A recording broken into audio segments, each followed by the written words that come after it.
Well, good evening, folks. This is Ron Ray here on the first installment of a new podcast that I'm doing called Behind the Influencer. And I'm happy to welcome to the episode our first guest on this series, Christian Brindle. And we asked Christian to come on and be our first guest because he's doing some big things and he's, in a lot of in a lot of ways, probably one of the biggest influencers out there in the insurance business. He's just everywhere, and he puts out so much content. And some of it is agent facing, some of it is consumer facing, but it's really a high volume of content, and he's really made it work well for him in his business, both on the consumer side and on the agent and recruiting side. So I just wanted to bring him on and have him be the first one. And so here he is. Hello, Christian. Welcome. Thank you for being here. Hey, Ron. Thank you for having me. I'm honored to be the first person on the new series. So thank you for having me. I love everything that you're doing. Yeah. It's pretty exciting. I can sit here and talk about selling insurance all day long, but there's 25 other people doing that. And 4 or 5 of them doing it well. And yes. So instead of just kind of filling in some of the blanks and maybe doing it well or maybe not, I thought it'd be a good opportunity to get to know the people that are out there doing it well and get to know them on a more of a personal level, and where you came from and what made you who you are today. And so that's what this is all about. We're going to talk insurance a little bit, but that's not the main focus. The main focus is today's Christian Brindle. And so just start out, right off the bat, tell us about, who you are, where you're at, and then we'll just go right into where you came from, where were you born, where'd you grow up, where'd you go to school, that kind of thing. Yeah, definitely. So for anybody that doesn't know me, my name's Christian Brindle. I live in Sandy, Utah, which is about 15 minutes outside of Salt Lake City, Utah. I run an insurance agency called Christian Brindle Insurance Services. We have a brick and mortar office here in Sandy. Depending on the day, we probably have anywhere between 5 to 8 people that work out of the office. And I have a good team behind me. And we specialize primarily with Medicare, so we deal with people on Medicare turning 65, people over 65, Medicare Advantage, Medicare supplements. We also work with agents. We have a branch of our company now that does consulting, does trainings for agents. We take on agents and kind of help them try to build their business by giving them trainings and resources and things like that. So that's a little bit about me. How I got into the business. I like a lot of people in the business. I'm sure there's plenty of people that you'll have come on here that will kind of start similarly to me. I had a parent in the business. So my father was a Medicare agent for 25 years before I ever got started. So he started his business in the early 90s, late 80s, early 90s. And when I was 20 years old, I got started in the insurance business. So my background is I grew up in kind of a Christian household, a religious household. My parents were very, very devout Christians, and really had that instilled into our family when I was growing up. And so our whole life was about really, that kind of faith-based practices and, the religion of it. And so we went to a private Christian school, with 100 kids in the high school. We went to church every Sunday, once a week went to Awana. During the summer, went to Christian summer camp. So it was really almost like everything that we did had something to do with one way or another, Christianity and, the church and everything like that. So that was a big part of my upbringing. For me, when I graduated from high school, I was kind of going back and forth in terms of what I wanted to do with my life and kind of what that was going to look like. So I was working, several different jobs. I grew up playing music. I grew up playing drums, and so I loved music. So I thought maybe I wanted to, I had delusions of grandeur a little bit when I was younger. I was like, I wanted to be a rock star, wanted to be in a band.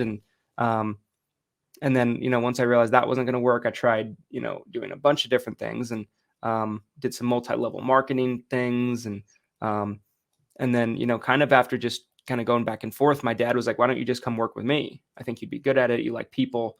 And so I kind of begrudgingly did it, not ever thinking that was what I was going to do long term. And after a couple of years, I was making more money than I've ever made. And I kind of fell in love with it. And so that's kind of how we got to where we are today. But that's a real 10,000 foot view summary. Yeah. So your dad was in the business and kind of what's his story? Had he always been in the insurance business or did he do something else before? Yeah. So with my dad, he kind of was a late bloomer. So he got married later in life. I think he was 36, 37 when he got married to my mom. He worked a lot of different jobs. For a while, he was a school bus driver. He was a Sears mechanic for a little while. And how he got introduced to the insurance industry was in the late 80s. He joined A.L. Williams, which is now Primerica, for anybody that's watching that doesn't know that. And so that's how his introduction to insurance was. And then he had a friend that worked at Sears with him also that was just got started selling Medicare for Ron Kellogg of Kellogg Insurance Marketing. And he brought my dad in to work in Ron's office. And at first, Ron didn't want to work with him. Ron wasn't that impressed by him right off the bat. So he told him to go work for, told him to go check out a couple of different organizations. And my dad just was persistent and kept pushing, and Ron gave him a chance. And that's kind of how he got started as an independent in the Medicare world back in that time. Yeah. I know a lot of agents, friends of mine and agents that I talk to, on a regular basis have similar stories, just did a lot of different things. And then some sales jobs, some, regular jobs and then found insurance and it just kind of stuck. So what I always tell people is, there's no silver bullet. There's a silver bullet for everybody, but it's not the same one. And insurance is just, I think it's interesting that a lot of the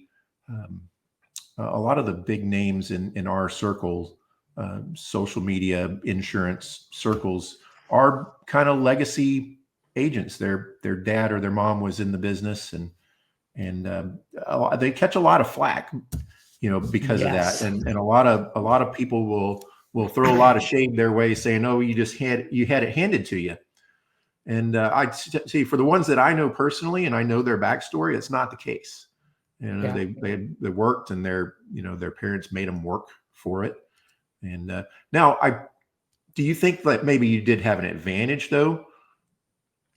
Yeah. I mean, I'm glad you brought this up, and this is something I really like talking about, because it's something that if there's been a critique of me since I've really started to become more well known in the insurance communities, it's probably been that. It's like, you had an advantage, you had this, you had that. What I always like to tell people is kind of give them an idea of what that really looked like. Because I think people got the misconception that, when I came in, I come in, I'm on payroll, I'm getting fed all these leads, all these deals. And then, within 5 years, I take over this book of business. None of that could be none of that was the farthest thing from the truth. So when I came in, I was contracted as an independent, as a downline agent, as a 1099 agent. So I was straight commission. I wasn't paid anything. I wasn't, so I still had to work a job on the weekends. So I was working a job before insurance, and I was working at an assisted living facility. So I was working 12-hour shifts, Saturdays and Sundays. So 24 hours on the weekends. And then I was working the insurance business Monday through Friday. And so I still needed to do that to pay my rent in my apartment, because it was straight commission, and so I still needed some kind of income to kind of make that work. That wasn't insurance related, because it takes time to build this stuff, as everybody knows. Mm-hmm. And what my dad taught us to do, because I came in with a really good friend of mine. So I had a friend that I'd met in multi-level marketing. And me and him were kind of really taking it very seriously, and nobody else really was. So we became really fast friends. And he got his license with me and came into the business with me. And my dad took him in took him into the office as well. And so what we were taught to do right off the bat was to cold call. We were cold calling people that were turning 65, 90 days out from their birthday. And that's kind of what we were doing. We weren't really given leads. When we were, they were 5-year-old direct mail leads to door knock them. So there was a lot of ground and pound. Now I think, I got really good at doing that. I've been, after doing that for about 3 or 4 years, because I thought that's what everybody did. I was 20 years old. I didn't know any better. I didn't know about leads. I didn't know about marketing. I thought that's what everybody did in the business. But after doing that for about 3 or 4 years, I was making $100,000 a year in renewals. And so it worked for me. But it was one of the more difficult ways to go about it. And so I think people picture this luxurious, kind of upbringing. I think there certainly was an advantage from the standpoint of having somebody there that I could trust, that would show me the ropes and that would teach me the business that wasn't going to screw me over. And I think that's really where a lot of people get into the business, where they bounce around from upline to upline to upline to upline. They can't find anybody that's really going to give them the time of day to teach them. And I think that's probably where I had an advantage over other agents. But I mean, even today, I still don't run my dad's company. I've never made a penny off of my dad's business. Because when I came in, he wanted me to be completely separate. He didn't want me to have anything to do with his company. I think he was afraid at the time, I was really young, that I would do something to embarrass him, or I would screw something up. So I always had my own company. I incorporated after a couple of years. And so our companies have always been separated. They've always been different from each other. A couple of years ago, my company passed his in terms of size and revenue. And so we actually had to switch places in order for me to keep progressing. So, his contracts moved under mine. Oh, yeah. Which is kind of a weird dynamic. I know Justin was kind of interested in talking to me about that at Medicare Con when we did our interview. And, but so that's one thing I always like to clear up on that, because I think that's where the advantage I had. Now, maybe there's some other people that they really, they almost had they were vice president of some thriving agency right off the bat. And that wasn't the case for me.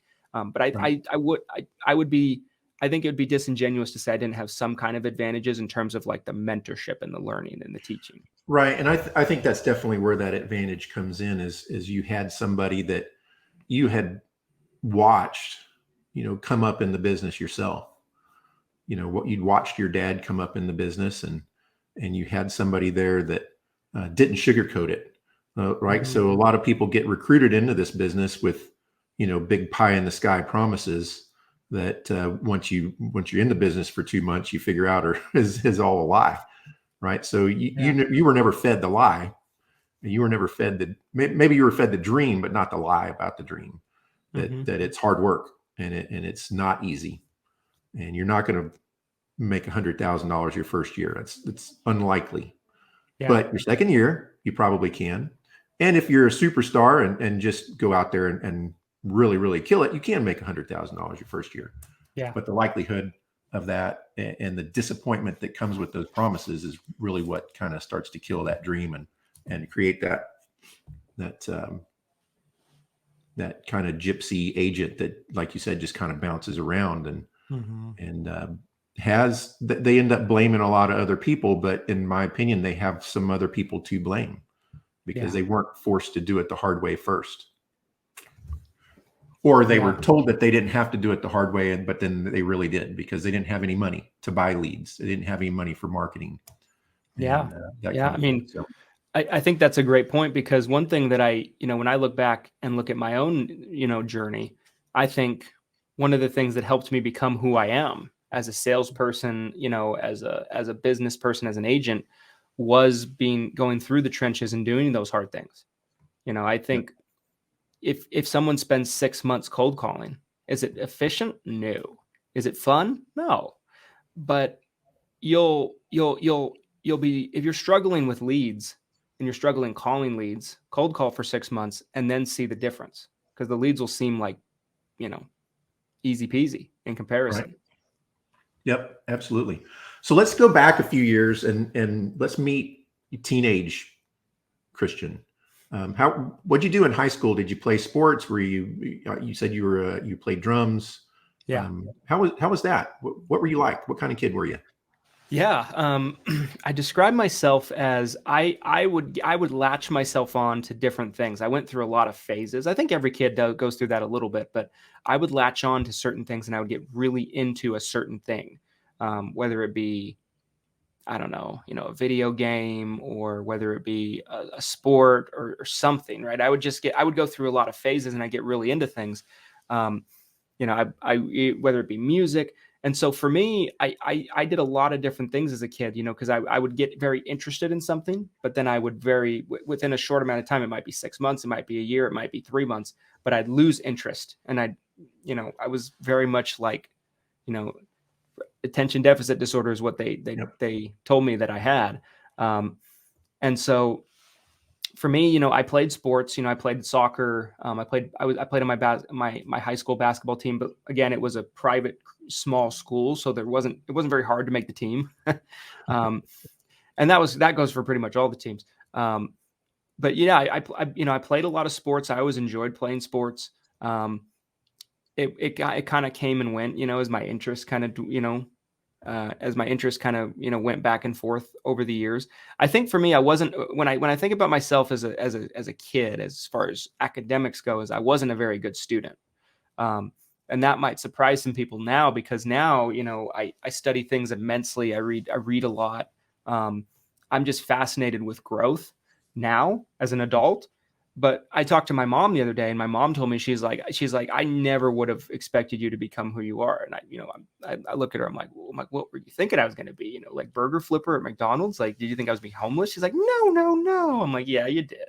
Why don't you admit it? But, but um, my parents certainly were worried, I think, about my future, because I wasn't taking school seriously. I really kind of just squeaked by, didn't get great grades. I didn't try very hard academically. I didn't study a lot for tests. I remember, vividly, I'd sit outside classrooms 5 minutes before a class would start, and I'd be trying to rush through finishing homework.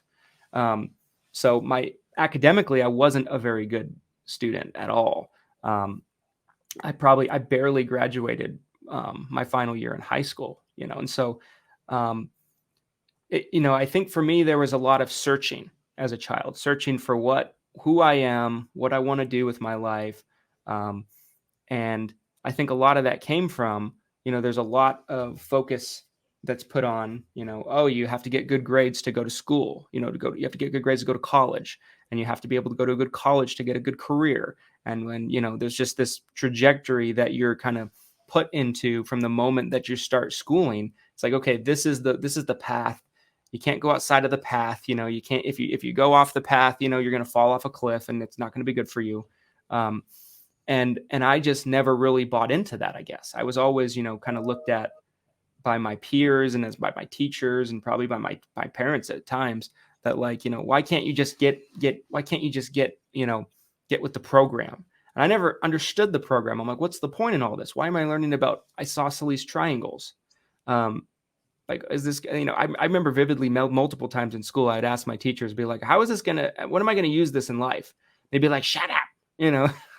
Right. and, and so as a kid, I was just not very motivated, not very focused on school at all. And I would just, I would get into other things. I would be interested in music. I'd be interested in this. I'd be interested in that, and sports and everything like that. But anything but school, anything that would get me away from school, or not have to do school, or do something other than school, I would pretty much do it.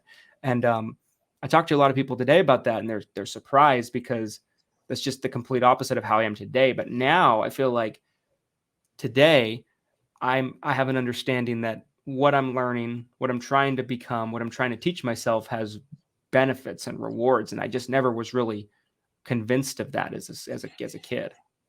Yeah.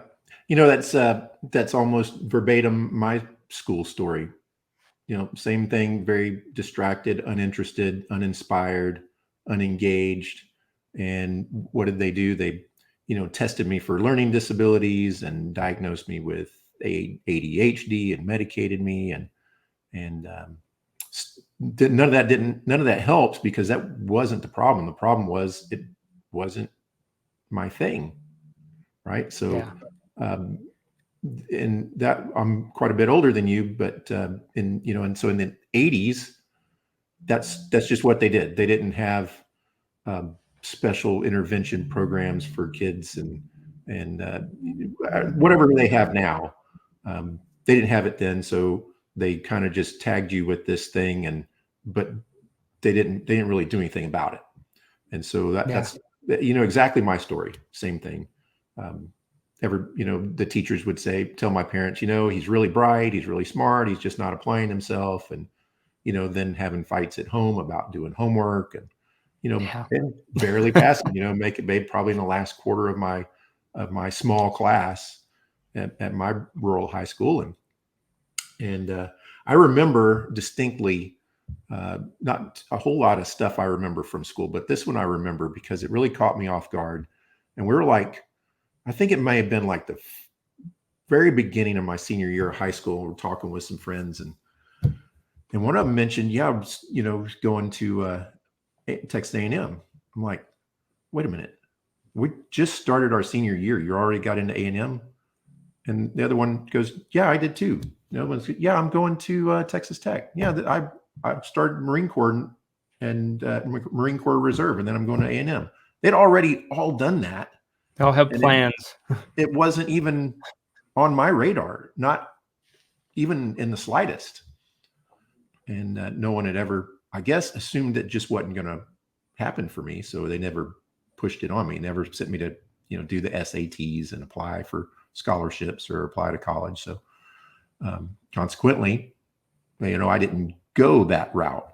But also at the same time, I knew what I wanted to do. I wanted to be a police officer, and I didn't have to have a college degree to do that. So I just went to community college for a couple of years to bide my time till I was old enough to go to the police academy, and then, off I went. But yeah, similar story. And I can only guess that it's a very common story, especially if you look at really, really successful people like Elon Musk. And, I'm a big fan of Russell Brunson. They've got similar school stories. Yeah. And they're doing pretty good. Absolutely. Like, I think it was Elon Musk that I saw a quote for one time, and I don't remember exactly what he said. I'm sure I'll butcher the actual wording of it, but more or less what he said is, he's like, I don't have fancy college degrees, but people that work for me do. Yeah. And right. And that was always really, I mean, if you look at the list of successful people, like you were saying, that either dropped out of college or never went at all, it's mind-boggling. Mm-hmm. I went to community college for one semester, and I just was it was the same thing to me as high school. And, it was so boring to me and so uninspiring to me at the time. I think I missed more classes than I actually was attending. And it was just okay, I'm not going to, this isn't making sense anymore for it to go. My parents had a college fund for me, and I just was like, save the money. I'm sorry. I'm not trying to waste your money. I just can't get myself into this. And so I just dropped out. But yeah, I mean, and when I look at it, I'm really glad that I did, because if I was trying to do a 4-year degree, I wouldn't have gotten an insurance as early as I did. I started insurance at about 20 years old. And so that getting in that early, by the time I was 24, 25, when I would have graduated, I had built a really, really strong foundation for my business. Right. And so I guess I'm very pessimistic about college. I think if you want to go, I think if somebody wants to be a doctor, if somebody wants to be a lawyer, there's certain professions mm-hmm. where it's absolutely necessary. But I think for a majority of people that do go, they probably shouldn't go. I feel like you don't, as far as learning goes, I don't think you're actually learning all that much that's resourceful for you throughout your life. They don't teach you about money. They don't teach you about finances. They don't teach you about business. There's business classes, but I mean, what they're teaching you is not really what you need to know about business. It's just, right. Weird stuff. I took a business class in college, and I was like, I learned later on, I was like, I don't know why I was even learning any of that. But, and then, on top of that, the college debt, one thing that helped me a lot as starting as a young agency owner, was I didn't have any college debt wrapped around my neck. I can only imagine how far that would have set me back and where I'd be today if I had stayed the course with college. Yep. Yeah. And just imagine, you don't have a crystal ball to see into the future, but that would have just been wasted time. Yeah. And you would have been 4 years behind where you're at right now. And as I'm sitting here, thinking back on the 12 years that I put into public service, although that was, I had good times. I had a lot of bad times too, and not as good as what I'm having right now. And Yeah. if I found insurance, and in fact, I had a couple of sales jobs, before, even in high school, I had my own company selling equipment and supplies to our local rural meat packing houses. So local meat markets. I sold them all their paper and knives and repaired their saws and machinery. And so I got in sales pretty early. And in fact, I was just talking with one of my agents here in the office that I saw you had sold cars for a little while, before I went to the academy. And so sales was always kind of really good for me. But I had this dream of being a police officer. My dad was an officer. And so that's what I wanted to do. But looking back now, that's like, 12 years of my life wasted. How far now could I be ahead in the insurance business here at 47 years old? If I'd started in it 12 years earlier, now 23 years ago. Yeah. So yeah, but I did what I wanted to do, and now I'm still doing what I wanted to do. So it's the ones that I feel sorry for, the ones that get stuck, especially in a government job, because you're just working and it's just pounded into your head. You got to work, put in your 20, put in your 30 to get your pension and your insurance. And, I could list, on two hands, the names of police officers that worked for 35 years and retired and were dead within a year. And so, and I saw that coming for me. And so I got out and this is what I do now, and I'm having a great time.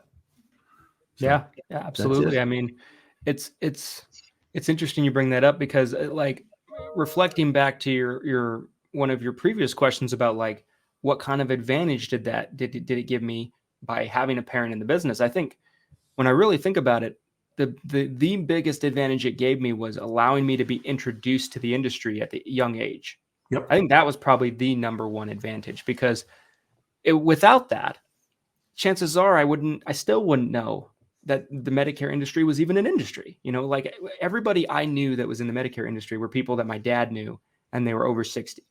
Not people I'm probably going to encounter on a regular day-to-day life. And so I might have never found the industry without my dad. Certainly not at the age. And so that's probably, like, when I look back on it, that's something that I'm very grateful to him for, because it was just, a luck favored kind of coincidence. Yep. So I don't know about you, but even though I didn't do well in school, that was by choice. Yes. But I had a good time. Did you enjoy those years? I did and I didn't. Like, I was always I think in my school I was looked at as like the class clown. I used to like act out, and I would always be the one talking, and what I mean. There were certainly times that I really enjoyed it, spending time with my friends, and because my goal when I was at school was to enjoy myself. It wasn't to learn. Right. And exactly what you said, it was lack of effort. I remember vividly, I had this Spanish teacher, and she had these thick glasses, like thick freaking glasses. Like, she couldn't see well at all. She was elderly. But on the first day, on the first day of school, she comes in and she goes, I got to warn you guys. I've heard this class is full of troublemakers. Really, me and a couple of my friends. But she's like, I heard this class is full of troublemakers, and I've got the eye. What did she say? I've got the eyes of a bat and the ears of a hawk, or something like that. And I'm like, I think you got that mixed up. But she couldn't see well, so she'd be writing on the board. I'd literally, like, one of us would literally get up and just walk out the classroom. She wouldn't notice, like, things like that. Like, just like be roaming the halls, and like vice principal would find us, bring us back. They'd be like, is this yours? Is this your student? And so, like, it was probably a lot of just like causing, just being troublemakers, everything like that. Like, I enjoyed that kind of stuff. I guess what I didn't enjoy was, there was a sense of feeling like that my peers and a lot of my friends were going off to bigger, better things, because they're getting into the colleges they want. They're going all over the country, that kind of thing. They're getting scholarships, and I'm not. And so there was a lack of like, oh, are they all going to, develop into these successful people in all these different fields, and I'm just going to be some nobody. That there was that kind of like insecurity and anxiety there for sure. In my early high school years. I mean, it sometimes things don't make sense how they turn out, like I think I'm probably doing better than anybody in my high school. I mean, as far as I know, I mean, and if there's anyone that's doing as well as me, we're probably on the same par. And so I don't think anyone would have guessed that, because I was probably, they didn't do these kind of things in my school, but I was probably, if they did least likely to succeed, it probably would have been me and maybe another kid or two. But yeah, I mean, on and off, I enjoyed it at times, but I also didn't, mainly just because of those, fears of the future, I guess, if you will, just not being sure what was going to happen to me. But I enjoyed, screwing with teachers and things like that. They probably hated me. I feel bad for them now. I know mine did. And so one of my favorite things to do was correct teachers when they got something wrong, just like you mentioned with the hawk. And I definitely failed a couple of classes because of that. I know my biology teacher failed me because of that. But whatever. It was all my choice. I'm nobody to blame for those things but myself. But when I look back at it, and now I've got young children, I've got a 5-year-old and an 8-year-old, and they both go to private school as well. And I see a lot of my same traits in my son. And it kind of worries me, because I don't want him to get in trouble, and I do want him to do well. But at the same time, I know that I don't know. So that's another worry, but I'm pretty sure I can do the best I can to make sure that he's successful in whatever he does, and that he has the capacity to do that. Now, my daughter is another story. We know that she is either going to rule the world or the underworld. We're just not sure which one yet. So she's the one we're going to have to watch. But it's a I don't know if I'd call it a struggle, but it's definitely something that keeps you on your toes. And I know you have one or two. One. Yeah. So One. we have a little girl. She's 3. 3. Yeah, it's coming, bud. Yeah. Yeah. I mean, she's already at her age. She's sassy. She's sassy. She's got attitude. And she's a handful already. She's starting kind of a form of like preschool already. And I'm like, really? Already? I'm like, how did we get here? But yeah, I mean, I could see, I'm anxious. I'm maybe anxious isn't the right word, but I'm interested to see how schooling will turn out for her too. And my wife's always telling me, she's like, you're not allowed to talk to her about school. You're just going to tell her it doesn't matter. I'm like, it doesn't matter. But she's like, she doesn't need to know that. I'm like, okay, fair enough. And so same. I've been punched in the ribs a couple of times when I said, I don't care if you go to college or not. Because my wife did, and she went to college. She played soccer, all through college, and now has a master's degree and a career, and she puts a lot more value on that experience than I do. And I'm fine with them going to college, and that's great. And I'm not going to discourage them from doing it. I'm also not going to shame them for not doing it, as long as they have a plan and a good reason not to do it. Yeah, definitely. 100%. I mean, my wife, she went to massage school. And so when I met her, she had, I don't know, 15 grand of student loan debt or something like that. But she doesn't work in massage. So I'm always telling her, I'm like, that was not 15 grand well spent. I paid it off for her after we got married. Because, I was like, let's just get rid of this. But, so we kind of go back and forth on that. A little bit, but I think she's kind of come around to my way of thinking. But like what I always told her is, for my kids, and we're probably going to have another 1 or 2. I've always told her, for my kids, I'm like, they can go to college if they want to, but they're going to have to get scholarships, because I'm not going to pay for it. Right. Because I don't see the value in it. Yep. Totally agree. So I want to kind of change gears here, but keep it kind of personal if you're up for it. Yeah, You absolutely. live in Utah, so I think the easy assumption is to assume that you're Mormon, and I personally know that you're not because I've seen you uh, d- uh, dispel that rumor. I don't know why it's a rumor, but it's not necessarily a bad thing. It's not, but I've seen you post on social that yes, I live in Utah. No, I'm not a Mormon.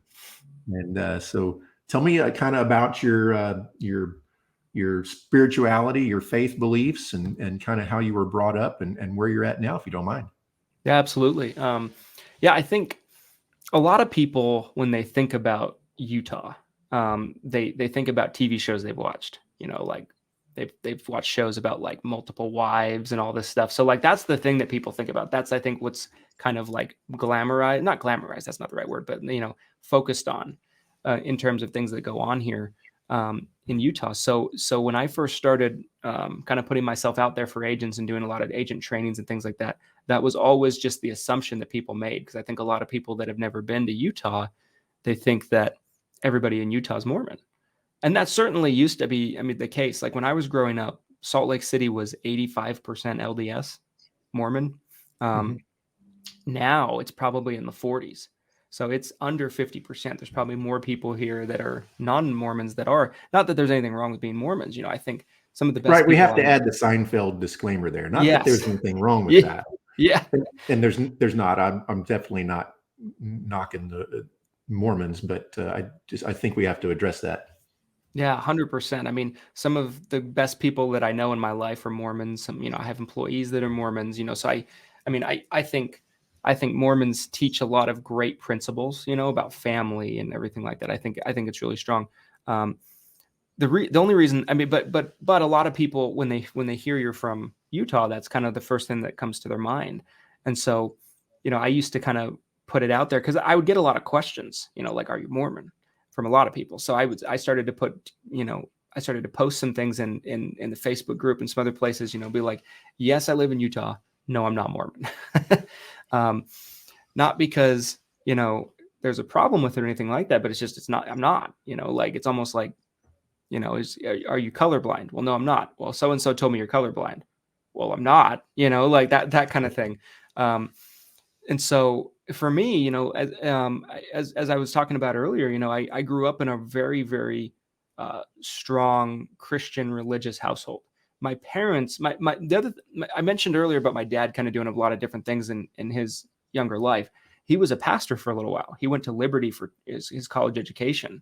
Um, so he was a youth pastor for a while. I'm not sure exactly how many years, but for a good amount of time. And so my parents, they met each other at a church. My mom was married before my dad. Her first husband and her couldn't have children, and so they adopted um, two kids. And because they couldn't have kids, he got cancer and he died. And then my mom met my dad later, and then they could have kids. And so then they had me. So very interesting family dynamic. But that was always, what my parents wanted to instill in us was, Christian faith, biblical principles, all of that stuff growing up. Um, as I started to get older, I started to drift away from it a little bit. And I think that's natural for every kid, that kind of comes up in a house like that. It's like, okay, this is because when you look at my childhood, we're going to church on Sundays. So we're going to church on Sundays. We're going to during the week, we're going to a Christian school where there's a Bible class taught every day. We're going to Awana, Bible verses, lessons, classes, everything like that. It's like nonstop, like around the clock. Um, in my household. And so as I got older, I started to drift away from it a little bit. And, on and off, I'll go to church on and off. Since my daughter was born, we started going a little bit more because I think it's good for her. And I think, I grew up in the church and I think it was a good thing for me. Kind of kept me out of trouble, I'm sure.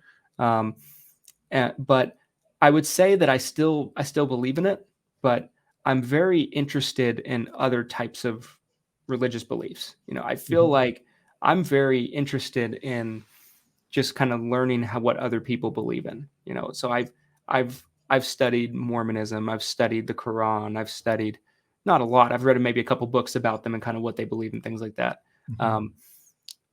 But I've always had a lot of curiosity and interest in kind of what other people believe. Not necessarily that I believe in what they believe, but sometimes there's principles that I find valuable. Like I've studied a lot of Buddhism and things like that, and so I think for me, where I would say that I'm at today is I believe in it.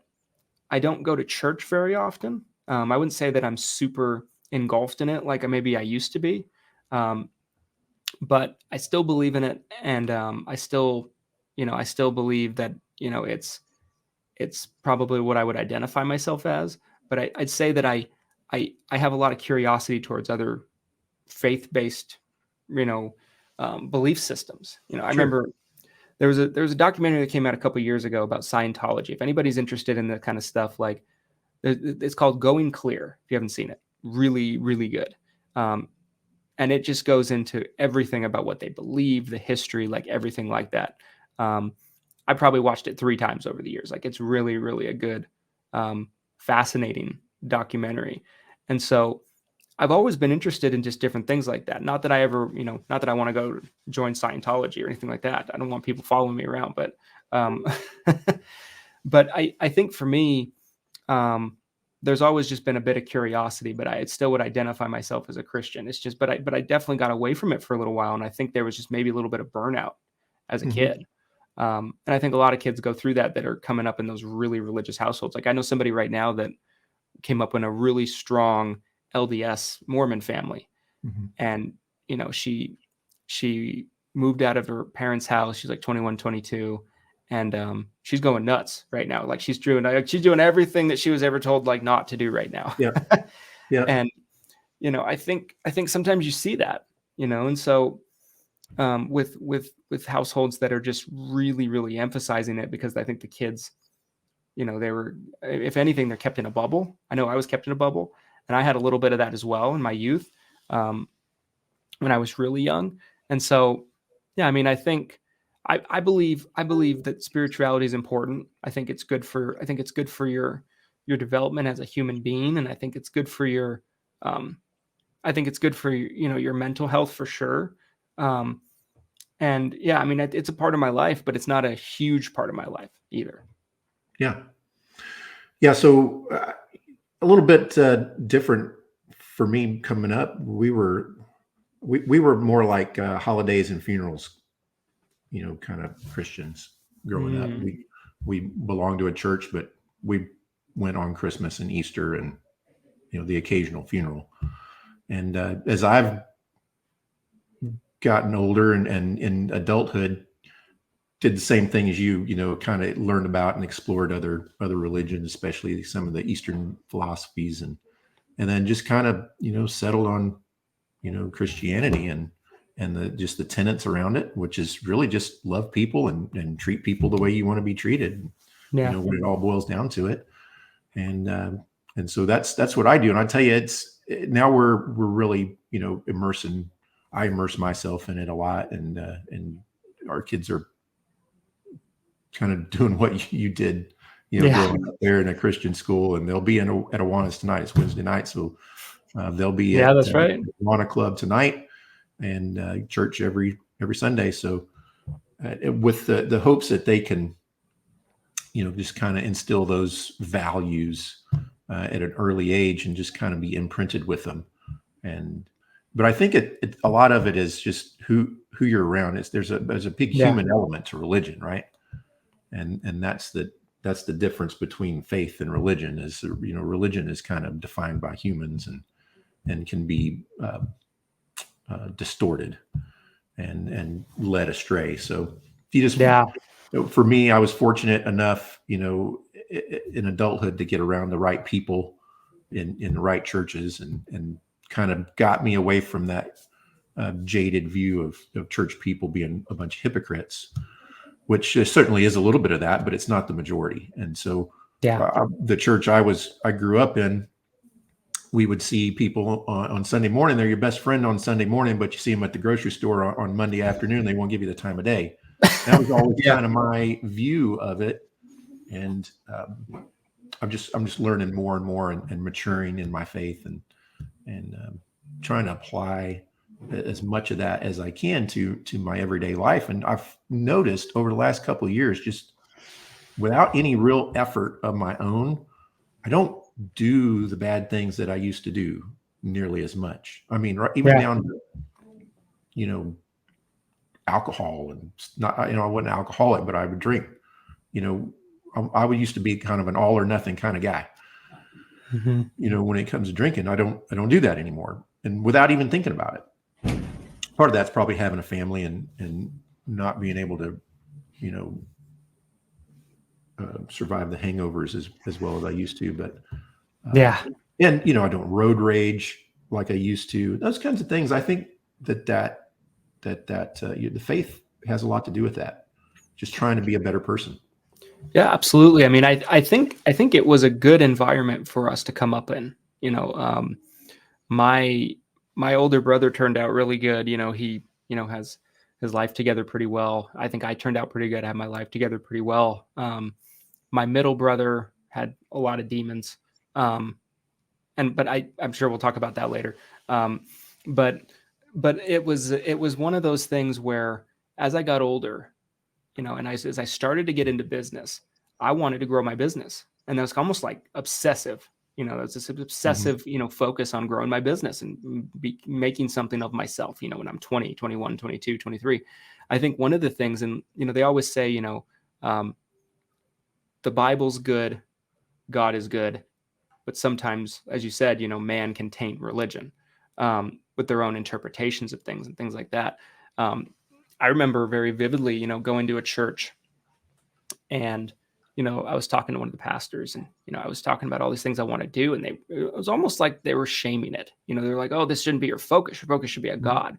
I'm like, "Well, that's cool and everything." I'm like, "But what about me? I got to live here." I'm like, right. I'm like, I want to take care of myself. I want to, and so there's a lot of people in religious worlds that almost like demonize success. They demonize success. They demonize money. They demonize the pursuit of success and the pursuit of money. And I definitely think that if that is your whole world, the Bible says the love of money is the root of all evil. I agree with that. I think that if you really love money, then you're going to do it's going to cross into unethics, to obtain it.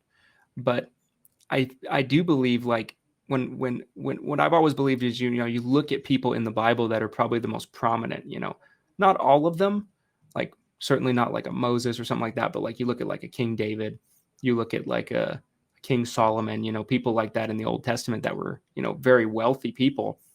They're held up very high in church circles when they're doing Sunday school classes, sermons, whatever the case might be. I'm like, well, why can't that be somebody else? So that always turned me off at an early age, as I started to get into my, when I started to kind of develop into kind of who I wanted to be and what I wanted to do with my life. But I don't think that reflects poorly at all on Christianity or the religion. I just think it's some people's interpretation of some teachings. And I learned that as I got older. And I learned that, and I kind of, but for a while there, I was maybe turned off to it because I was like, oh, I'm like, they're just gonna, they just want me to be poor. They want me to be a martyr. They want me to, volunteer for the church and do nothing else. And I'm like, that was kind of my viewpoint on it for probably a lot of years. Right. But I've grown and I've kind of matured, I think, to see the forest through the trees, if you will, because I think one or two people don't speak for the entire faith or the entire religion with anything. Right. And so I think that's something that's really important, because I know there's a lot of people out there that are maybe under 30 and they're trying to build their business. They're ambitious. They probably feel the same way I do. They probably have had that same kind of experience that I have. You can be successful and you can be on the pursuit of success and you can still make room for God in your life. Oh, absolutely. And for me, I think it's definitely is a calling, to my whole life, when I was in law enforcement, that was a calling to help people.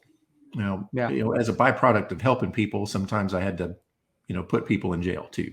But maybe that was a help to them. Maybe that was the thing that got them back on track. But and the insurance business is still helping people, just in a different fashion.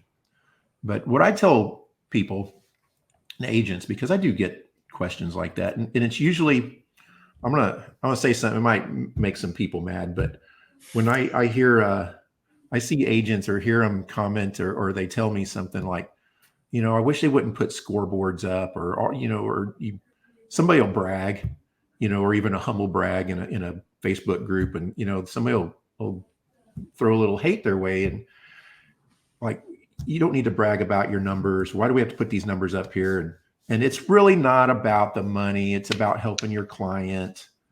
And those, to me, I think those are things that losers say as Yes. as an excuse for them continuing to be a loser. Now, let me just, that was pretty harsh, but let me just lighten that up.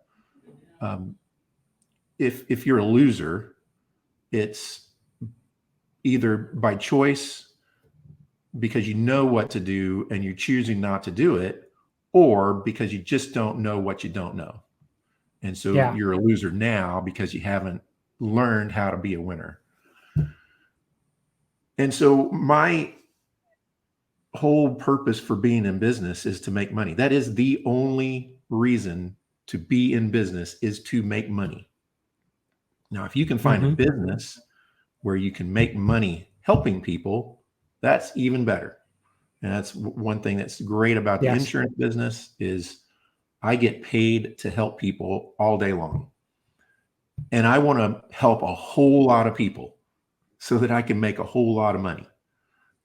But it's not the money that defines you as a person. It's not the money that defines your character. It's what you do with that money that defines your character.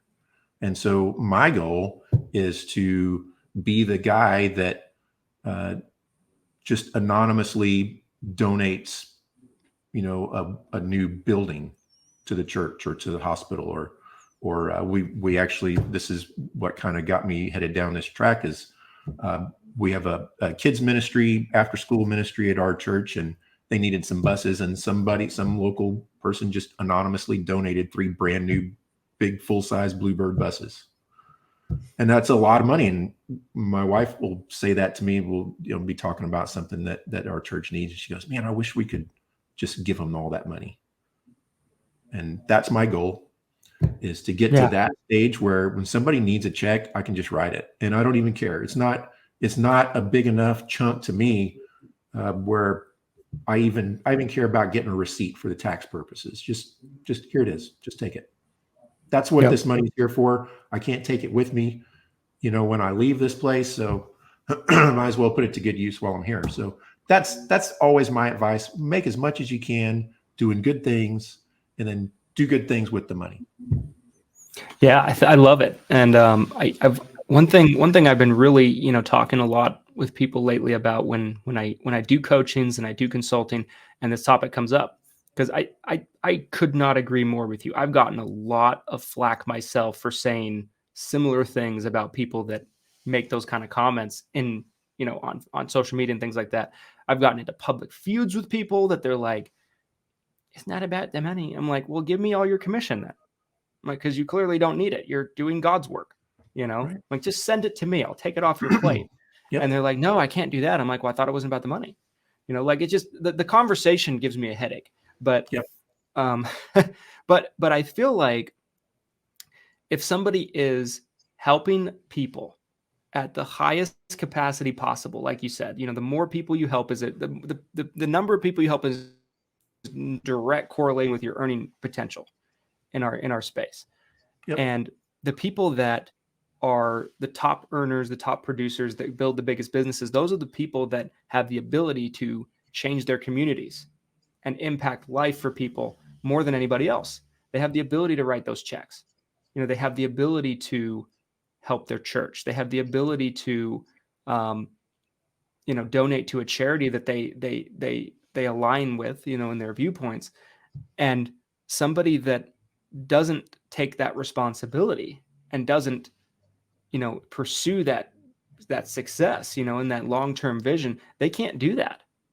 They might be able to volunteer, but they can't donate a building. They can't donate buses. They can't write $1 million check to somebody, to an organization that desperately needs it. I think, to me, like if you look at some of the most successful people, they're some of the most charitable too. Bill Gates, Warren Buffett. I was reading about, I think it's George Kaiser, of the Kaiser Family Foundation. Kaiser family. Yeah. So his net worth, I was reading online, is a couple billion, 2 or 3 billion. Over the course of his life, he's donated $1 billion to charity. Yep. So that's 50%, a third of his net worth. So I think that's the way people need to look at it. Like, there's just such a thing in our culture that demonizes people that are successful. It's like, oh, everything is their fault. Well, no, they actually make the world a lot better place. Right. Yeah. But nobody talks about that. Yeah. When I started my home healthcare business last year, I wrote down all my goals, and I put like in-state goals, big, huge. And the last two at the top were exit for 9 figures. And then the last one was give it all away. Yeah. And that's a little bit more challenging business than insurance, but one of these days, we'll get there. Yeah. So that's all great stuff, Christian. Let's go back a little bit deeper into the family. You mentioned you did have not only a blended family, but like a double blended family. Your two brothers were adopted, and then you were the biological son of both your parents. And so how did that work just dynamically within your family? Were you buddies, or and what were the age differences, first of all? Yeah. So my middle brother was 5 years older than me. And then my oldest brother was 4 years older than him. So 9 years older than me. So we were all pretty spread apart in terms of age. And I feel like, my 2 older brothers, they were, I think, adopted around the same time, at very young ages. I think were they brothers? Were they brothers or not? No, they're not biological. So none of us are blood related. So we all were extremely different people, which definitely caused an interesting dynamic, in the family. But yeah, I mean, my parents aren't blood related with either one of them. They're blood related with me, but that's it. And they're not blood related with each other. And so it was a weird dynamic for sure. But I guess, when I was growing up, I thought it was normal. I didn't think anything of it. But I think my middle brother in particular, he probably thought about it more than I ever did, about him being adopted and him being, not blood related, not biological. I think as we got older, I think he had some resentment towards me over the years. And I never knew about it until maybe even a couple of years ago. So it was kind of a weird thing for me to kind of deal with in my life. I think because none of us were blood, and also the age gap, none of us were ever that really close with each other. I think my two brothers were probably closer than either one of them were with me, because they had this whole life before I came around with my mom's first husband. They had this family dynamic, and it was the two of them, and they kind of grew up together. And then when he passed away and my dad came into the equation, and then I came into the equation later, it changed everything. But they had this whole history, this whole life, before I was ever around. And so I feel like they had more of a connection than I ever did. Like for a while, they lived in a house together, that kind of thing. And they weren't getting along, so they went their separate ways. But it was a weird dynamic, but I never really thought anything of it. I don't think my parents didn't talk about it much either. Like, we all knew about it, but they didn't talk about it with other people much. Like I remember there were teachers that thought that we were biological. There were teachers that thought we were blood related, and people in church that thought we were blood related because it wasn't talked about.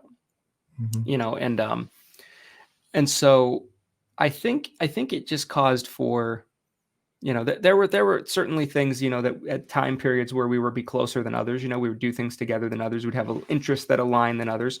But I think it was just a lot of estrangement, between us all. I mean, nowadays, my family, I think we all get along really well. Like we go to dinners all the time, with my older brother. My middle brother passed away. But with my older brother, with his wife and his son, And my wife and, my daughter and my parents, like we all go to dinner pretty frequently, once a week if we can. And so that dynamic is probably stronger today than it's ever been. We do things at each other's houses and things like that. And so I think as time has gone on, it's kind of grown. But as kids, like I think it wasn't all just the strangeness of it all, but I think it was also the age gap.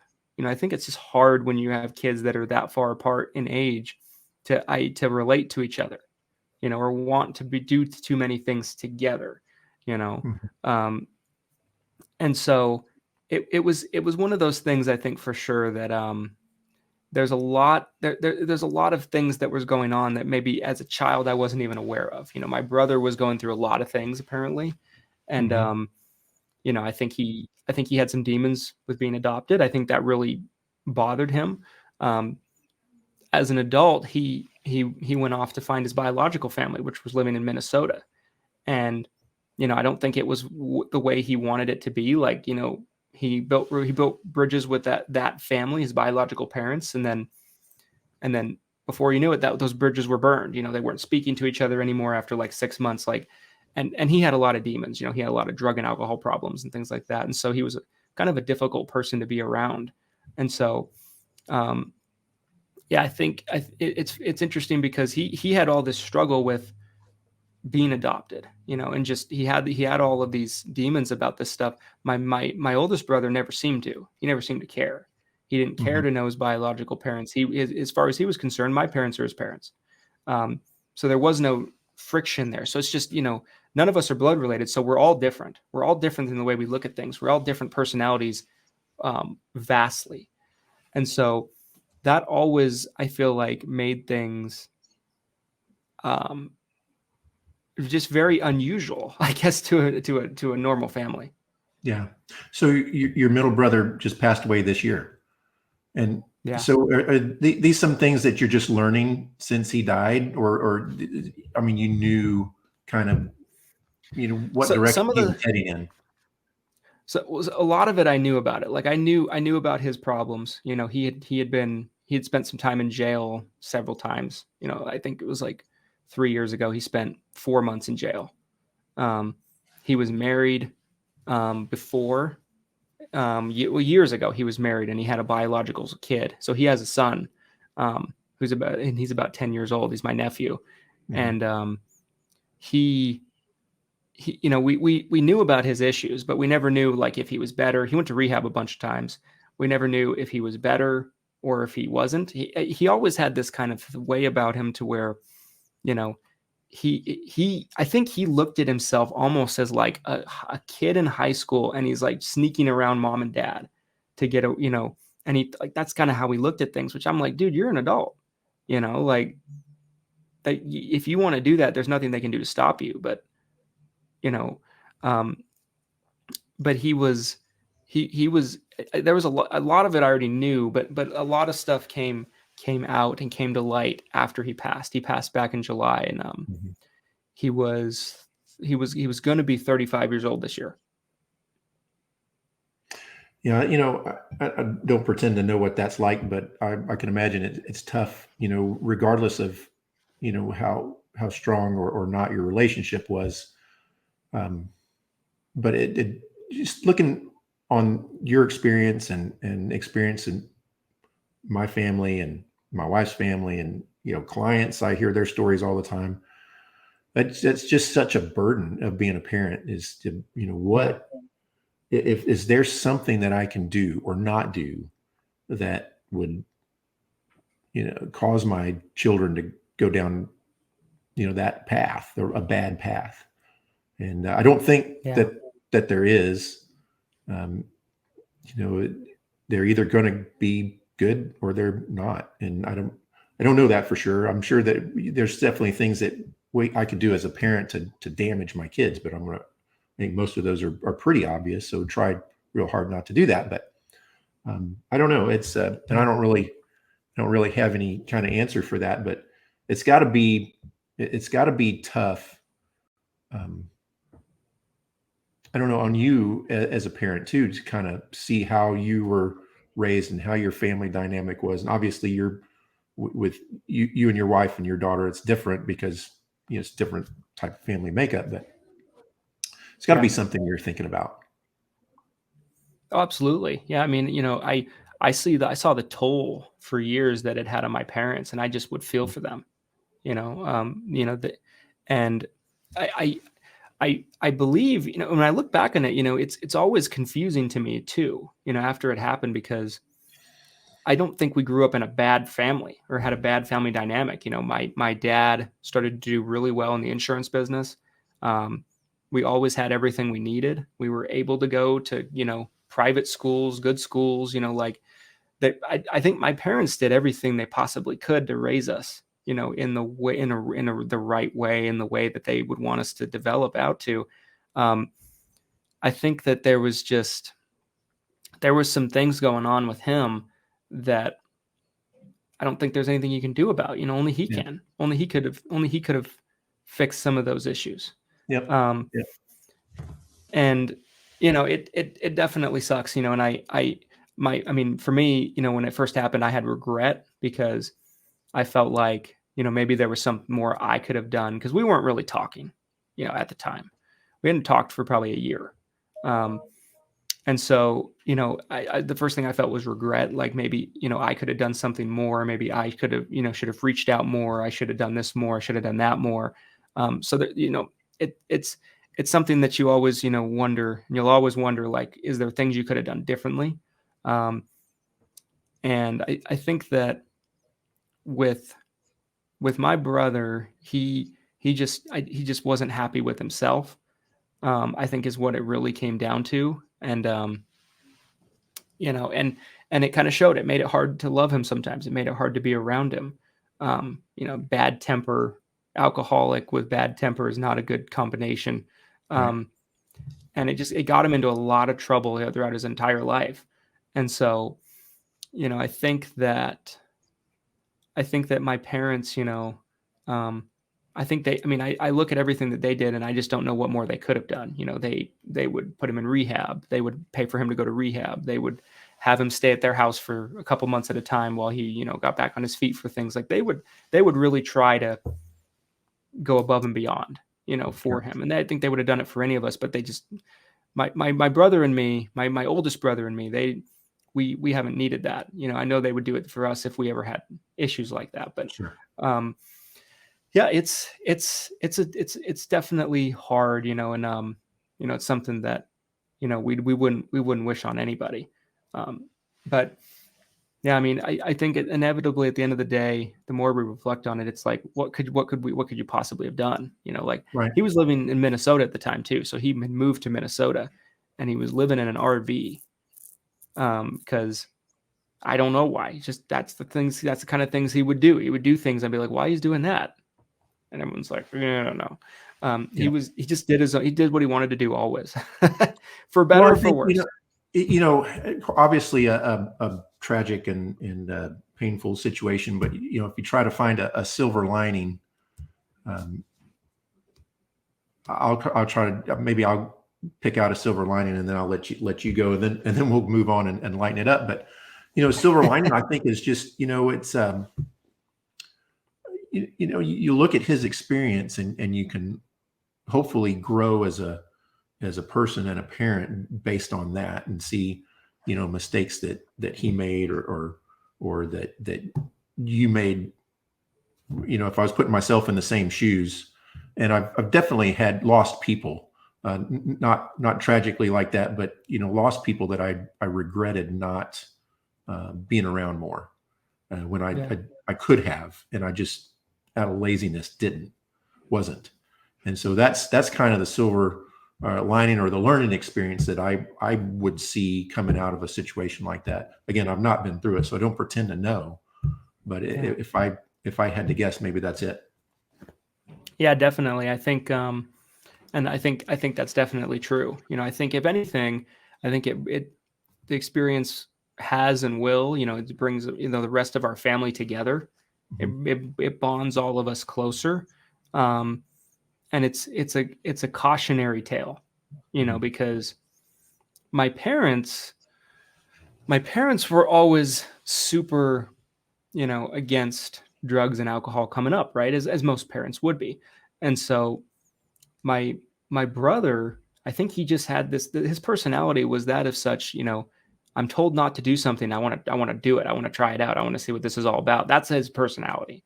Mhm. And so, it's something, it's a cautionary tale for sure, because with some of his issues, it just kind of destroyed his life. And um, yeah, I mean, it's it's something, it's just a one day at a time kind of thing. It's Yeah. just time's the only thing that can heal it. Yeah. So you said something that kind of brought up a good question for me on a in a little bit of a segue here. Thank you for sharing all that, by the way. I do Yeah. appreciate that, and I know the people that know you and follow you are going to appreciate it too. So thank you. But Yeah. he was obviously very rebellious. But how about Christian? Were you did you rebel at all, or obviously probably most kids do, but to what level did you? Um, like for me, I'll give you an example. As a kid, Mhm. and all through school until I graduated from school, I was very straight laced. I didn't rebel. I didn't do anything. I was still today. Some people don't like me because of it. I'm very, by the book and do everything the right way. And but then, later on, like I think it's probably most people's experience. I got out of high school and then turned 21, where I could, buy a beer and kind of made up for lost time. But up Mhm. until that point, I didn't. I did what I was supposed to do, not because my parents were really strict or put any kind of pressure on. It just wasn't in my nature. And so I guess that's kind of what I'm getting at, because I think in business it's important to have a little bit of rebel nature, a little bit of Yeah. a rebellious nature, because that's how things get improved and improvised and upgraded. How was Christian? Are you a rebel? Yeah. I mean, certainly not like my brother, Okay. to that degree, but yeah, I mean, I certainly went through my spots of being rebellious. Like I think when I look back as a kid, I part of me rebelling was like not wanting to take school seriously. Kind of back to that a little bit. Like I just didn't care about it. Despite my parents just wanting me to do well in school, it was like all they, it was just they would think about it all the time, and I just was like, no, I don't care. Um, I Yeah. remember when I was 19. When I was 19, I had just dropped out of community college, and and the idea was I was going to go work with my dad. I was studying for my insurance licensing test. So I started studying, and I was working at an assisted living facility, and I met a friend who was in a multi-level marketing company. They were selling healthy energy drinks. It's an oxymoron. There's a company called Vima, and it was years later it was shut down for being a pyramid scheme. and As most are. but as most are, yes. And so it was so my friend was in this. He had me talk to his upline in California, in San Diego, on a Zoom call, and he convinced me to not get my insurance license and do that instead. It was a $500 buy-in, so I did that for a year. And my dad, I remember, he was just pissed. He was just like, "You gotta be shitting me! You're gonna do this instead of do this?" And I'm like, and at the time, there's all these people that you're being pointed to in those MLMs. It's very much like a cult like mentality, if you will. It's like, look at this person, they're driving this car. Look at this person, they're making this. They're making this. Like when and in reality, they probably were like the first person in, and everybody's under them, and that kind of thing. But you know, I, I was living on my own at the time. And so, I moved in with several people that I had recruited into the multi-level marketing business with me. We were trying to make it. We were having we were having events at my apartment every week, sometimes multiple times a week, and trying to sell this like healthy energy drink and recruit more distributors and all this stuff. And, you know, my dad was just really pushing me, be like, don't do this, get your insurance license. And I was like, no way, man. I'm like, this has more potential, man. Just, it was so stupid. But, and, but I think about that. And that was certainly like a stage of rebelliousness, because I was like, I just want to find my own way. I just want to do my own thing. That's kind of how I was feeling at the time. And, I think it was, I don't think I ever did anything crazy. Like I did a little bit of underage drinking, but like, it wasn't anything crazy. I never got in big trouble or anything like that. Um, I never really did drugs, like, when I turned 21 and I was, living on my own, that kind of thing. I might have smoked a little bit of weed, but that was as far as it ever went. I never did drugs. So I never was really that rebellious per se. It was more so just like I wanted to do things my way, and I think that's kind of the way I was. Like for me to do something, I have to be convinced of it. Like if for me to do something and put my all into it, I have to be convinced of it. And I'm still that way to this day. Like I have to be convinced. Like so, if someone tells me to do, that I should do something, and I'm not convinced that it's a good thing for me, I'm not going to do it. And there's nothing they can do to pressure me to do it. And I think that's good and bad sometimes, because sometimes there are things that I probably should do. Like my wife wants me to go to the doctor. I haven't been to the doctor in like 8 years, get a checkup. I'm like, I don't need to go to the doctor. I'm fine. Like she's trying to convince me. I'm not convinced. So there's this struggle. And she's right. I should go to the doctor. I should go to the doctor every year. Everybody should, no matter what age you are. And so, I think with me, with rebelliousness, it's nothing compared to what my brother was, but I certainly went through my stages of rebelliousness. I think it was more than anything else, just kind of doing my own thing. Like if my parents would recommend me to do this, recommend me to go to college, I would go the other way. Recommend me to get my insurance license, I go the other way, and I get it a year later. And so it was mostly just things like that. It was never anything big. I never really got in trouble. I've never been arrested, never anything like that. Never got in big trouble as a kid. I was always pretty much by the book. I just never, I guess I never was attracted to getting into trouble, because I'm like, okay, I'll get in trouble.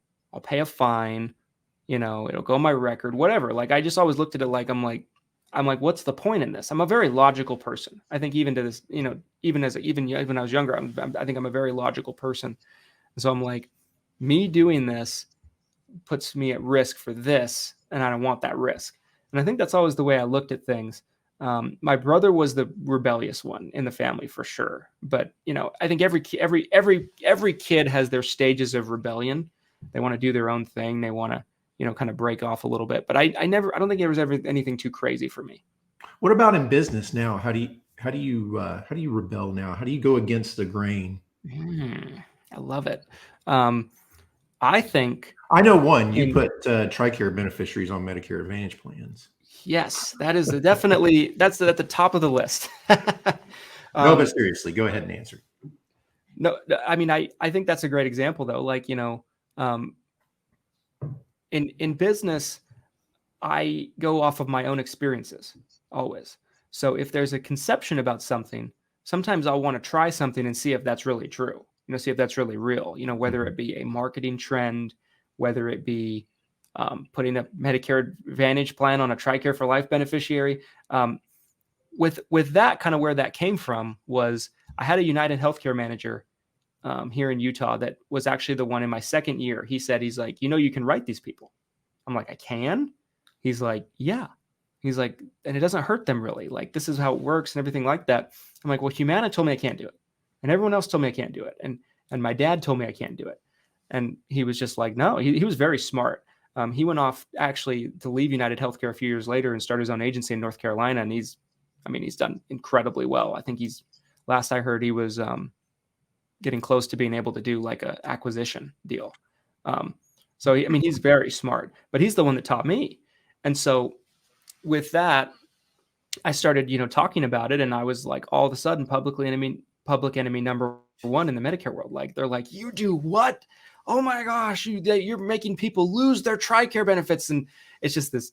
Yeah, so like, I go off of my own experiences. So like, that's a great example to where, like I put someone on the plans coordinate, they pay together. The person pays no out of pocket. They still get their dental. They still get their Part B give back, whatever the case might be. And they're happy. And I'm like, okay, well, you're telling me this is what happened. It didn't happen. I have a happy client, and it's the complete opposite of what you're saying. So why should I believe you? and I start to poke and prod a little bit, and I find out the agent that I'm arguing with has never dealt with TRICARE. So I'm like, why should I listen to you? You just heard it from somewhere. And that turned into us writing hundreds of them. Yeah. So in business, I think I always go off my own experiences. Like right now, I put a post up in my Facebook group, maybe about 2 or 3 weeks ago, about how I feel like there's a big problem with Medicare supplements. And if you say there's a problem with Medicare supplements to a Medicare group, you're going to be like, I mean, you're going to be crucified. Like you're going to be burned at the stake. You can't say bad things about Medicare supplements. Like, and my argument was that drug costs are becoming increasingly high on Part D plans. And I think it's a trend we're seeing increasing more and more. There's less plans available. The premiums are higher. The deductibles are higher. The formularies aren't as strong. And you don't see that as much on Medicare Advantage. So I think it's just, and so I think for me, it's always speaking my truth. If I believe something, I'm going to speak on it. I'm going to talk about it. And sometimes there's people I know that are mentors of mine that built a Medicare supplement only business that sold it for 9 figures. And when I talk about that, they don't like to hear me say that, and I'm like, and it's no disrespect to them. I have nothing but admiration and appreciation for them and the relationship I have with them. But it's like, okay, this is what I'm seeing right now. This is what I'm seeing with my own experiences. This is what I'm seeing with my own clients. And so I think it's mainly just about being willing to speak out. I remember a couple of years ago, another thing that I think I helped bring to light was the whole what it takes for an agent to have a GA contract for Medicare Advantage plans. Lots of FMOs were out there saying that you need 5 agents under you. And that was a carrier requirement. It's a United Healthcare requirement. It's an Aetna requirement. And it just was such baloney and hogwash because you need one person that's not you under you. Like theoretically speaking, a person could have a corporation and themselves and have 2 writing numbers, and that would count because they're 2 different entities. And I started putting that out there. And one thing I noticed is when I speak my truth, whether it be TRICARE, whether it be that topic, I put a target on my back and people come for me. They gun for me. Like I had so many people that represented FMOs that I've never heard of, some I have heard of. And all of a sudden, they're coming at me. They're coming at my neck because I'm putting this information out there that they don't want people to know about. In my opinion, I believe that. I believe they don't want people to know about it. And so I think in business, my rebellion is like, it'd be far easier for me to just shut up, stay in my lane, put up my training videos, play nice with everybody, which I do try to play nice with everybody. I don't ever go out looking for conflict with people, but I do say things that I have come to believe that are true from my own experiences. And sometimes they contradict what other people are telling their agents and their followers. And that causes conflict, and it causes that person to want to make me be quiet. And I don't have that in me. And so I think that's probably the biggest source of rebellion that I have today is just like, I'll speak about something, even things I'm not supposed to. I've had carriers tell me, be like, you can't say that publicly. Like it's true, but you can't say that publicly. And I'm like, I'm sorry. I'm like, I tiptoe that line a lot. And I think with me being out there in the public eye so much, between the Facebook group, the YouTube channel and everything like that, me saying some of the things I say puts a target on my back. It doesn't make my life easier, but I'm putting that information out there because I feel like it's information that can help agents. And and it might not serve the agenda of the FMOs or some of the higher elites or anything like that, but I think it serves the agenda of the agents to know. Yeah, and I appreciate that about you, and that's who I've aligned myself with is the people that I think provide the most transparency. I used to think that I knew a lot about this business, but a lot of it is just false, and it's a facade, and it's just what they want you to know. They feed you a little bit of information. Like I was always under the impression that Humana didn't pay commissions direct. It had to come through some sort of TPA. Well, that's not true at all. It's just not true because I can prove it. I've got the compensation statements to prove it. It's false. Right. So a lot of those things, that's the way we've always done it. Right. And so when you're the one this is how I rebelled, was just trying to change stupid rules. And a lot of them weren't even rules at all. It was just practice. And so in law enforcement, I wasn't always the most popular guy because I would say, why are we doing this way? Well, that's because we've always done it that way. Well, okay. Well, stop doing it that way. Can I do it my way? No. Well, is that a rule? Is it written down somewhere? No. Well, then guess what? I'm going to do it my way. And my ways, I think my way is better. It's safer. It's right. It's not unethical. I'm doing it. Or if it was a rule, I could remember a couple of times going to the chief, hey, why is this rule? He goes, well, that's just the rule. Yeah. He would go, yeah, I can see your point. I can see how we could probably improve that, but that's the rule. I'm like, you're the chief, dude. Change the rule. You have the power. Yeah. Change it. Yeah. And so that'll get you, man, that'll get you in a twist with the status quo people that are just comfortable doing what they want to do. Now, the funny thing about the world that you and I live in today is we're not forcing anything on anybody. We're just putting an opinion out there. Exactly. And you get even more pushback. Like, you're crazy. You can't do that. You're going to hurt these people. Because that opinion does so much damage to people that are trying to keep so much under the rug and trying to keep so many things behind curtains and behind closed doors. And I think there's several people that are doing that right now. I think Justin Brock is doing the same thing in terms of putting that information out there. I think Joanna Wyckoff is doing that same thing. She might even be a little too much going after people. I think it maybe even hurts her a little bit, but and I've told her that, and I think she knows that. But there's several people out there that speak their truth.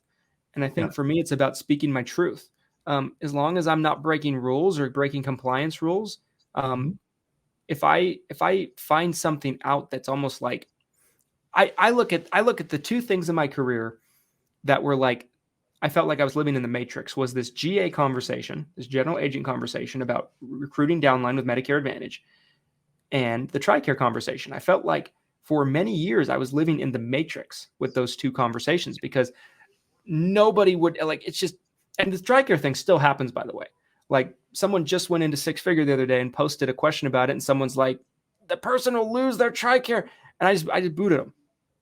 Like, I'm just so tired of talk. I won't talk about it anymore.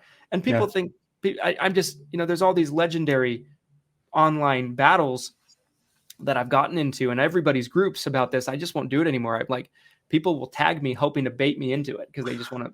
And I'm just like, I've done that. I'm sorry. I'm guilty of tagging you in it. Hey, a lot of people have. So, I'm not mad at anybody for doing it, but I'm just like, I'm so worn out talking about it. But I think the general consensus has swung towards my way. Well, even with the carriers, especially Humana, they're making a big push into that market. And, but it's still, it's kind of, TRICARE is still kind of a touchy subject, even with them. Yeah. If you look at their trainings, they go, this works and we'll take it. We'll take the business, but we don't recommend it. Yep. Right. Yep. So they want a little bit of an out. And I'm not saying anything, negative about the carrier. I'm glad that they're finally, getting into that market and helping this underserved market. I mean, for how many years have people just been totally hands off of anybody that retired from the military? And it's not fair to them. It's not fair to the beneficiaries. And it's not really fair to the agents to prohibit agents from doing something that's perfectly permissible. Yeah. And for me too, my first year or two in the business, every time I ran into somebody that was a TRICARE for Life beneficiary, I would just say, oh, I can't do anything to help you, and I would just send them off. So you don't know what you don't know. Oftentimes the only reason I even learned what I learned is because I had a rep with United Healthcare that was a really smart business guy that was ahead of his time, that went on to bigger and better things.